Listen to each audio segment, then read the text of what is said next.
are you today? I hope you're doing well. I just wanted to come to you very quickly with a what would you do scenario. And this is about, basically, I would say it's about unsolicited health advice and whether or not I should give it. Okay, so let me give you the backstory. There is a very nice woman who showers sometimes at the gym at the same time as me, and she also lives in her car. And she lives in a Mercedes like I used to, so it kind of makes me laugh. And oh, my shirt is all messed up. Oh, I'm so sorry. And we always talk about dogs and stuff. She's very, very nice. And sometimes I see her sleeping in her car when I'm on my way into the gym. And she's sleeping in the front seat, sitting up with her head kind of like this, or her head like this. And if you've been following along here, you know that I have had major issues with my circulation, with my cardiovascular health and my nerves and everything from sleeping in that position. My grandmother used to get major migraine headaches, and she always had a swelling of the ankles, which I think might be called, edema, maybe, but swelling of the ankle area. And that was because she always fell asleep with sitting up on the couch. And it is a very, very dangerous sleep position. It's not just bad for you. It's especially in a situation, the woman is overweight and she's already under a lot of stress because she lives in her car. And I had major issues doing this. So part of me wants to tell her just how bad it is. And she could just say, oh, I know, but there's nothing else I can do, and then move on. But the one thing I'm worried about is that if it does worry her and she can't change it, I don't want to make it worse by putting the idea in her head that it's really bad for her.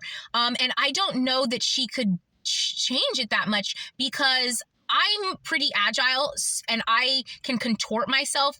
I'm not necessarily completely comfortable, but I get in the back seat and lay down as much as I can, and I'm able to maneuver my feet through the back of the seat, but that's me.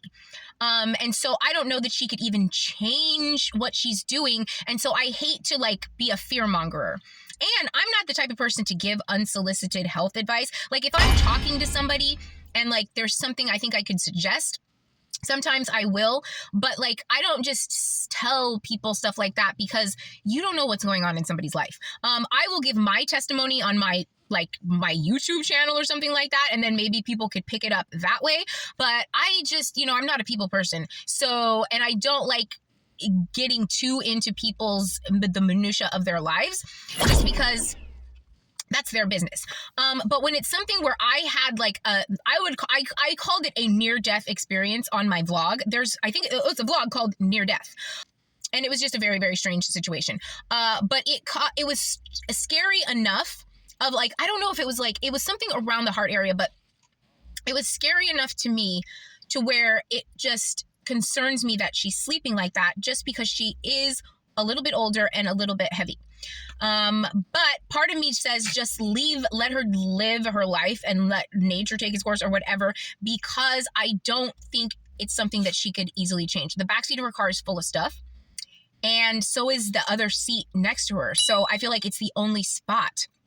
So me telling her that might just put an idea in her head that doesn't need to be there.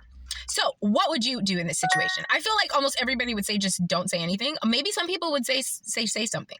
Let me know. There's literally I watch the videos a couple of times to make sure that the sound is right. I watch it at least once on YouTube and at least once when I post it on Tumblr. And so if there's 5 views on one of these videos, 2 of them are mine. But maybe one day somebody will see these and you can comment below at any time. Whenever you find this, comment below. Okay, thank you. Love you. Bye. Hello, friends. There is just one more thing that I would just like to add, and this is about myself, and thinking about this lady made me remember this. I made a video yesterday where I talked about how I broke through a certain threshold at the gym and I was doing much better, able to lift twice the amount of weights, and I don't know if I mentioned this, but able to go twice as hard during cardio. And I'm very, very proud of myself for that. And I'm even more proud of myself when I think about all the factors that are working against me. I sleep scrunched up in the back seat, so I'm not ever completely stretched out. I'm not ever completely in REM sleep because it is too loud and too bright. There's always some form of light coming in through the car, and there's always a bunch of noise. I am constantly dehydrated and, believe it or not, malnourished because I am not able to eat a lot of things. I can only eat certain foods. I haven't had a hot meal as I can't even remember the last time I had hot food. I haven't had the proper amount of vegetables. Out here, if I eat too much fruit, it messes with my blood sugar tremendously. And I am always constantly exhausted, especially as the seasons change. So for me to be able to achieve this level of health and wellness under these extreme circumstances, that's another thing where I get my confidence from. It's just, that is such a confidence boost. It's such an energy boost. It's such a spirit boost to be able to overcome so much adversity and to shine and thrive in the way that I have all this time in this horrendous situation has been soul growing. I am just so proud of myself. I am so proud of my spirit. It is indomitable. Is that a word? Abominable? No, that is definitely not what it is. It is unbreakable, and it only gets stronger in the face of adversity. And when somebody tests me, I pass with flying colors, and then I smash the test in their face. And I'm like, here, now it's yours to try it out. And I just wanted to add that. I wanted to add that, like, there's a lot of pressures on me. Most of them are physical. Obviously, there's a ton of people putting emotional and spiritual stress on me, and I just completely transmute it, block it. My spirit guides and my protection really only lets a little bit get through so that I know that they're sending it. And then all the rest of that is just eaten up by the goodness and the light that surrounds me and that comes from within. And I know that there's people out there that are like that. And just know that we are the true winners all the time. All right. Thank you. Love you. Bye.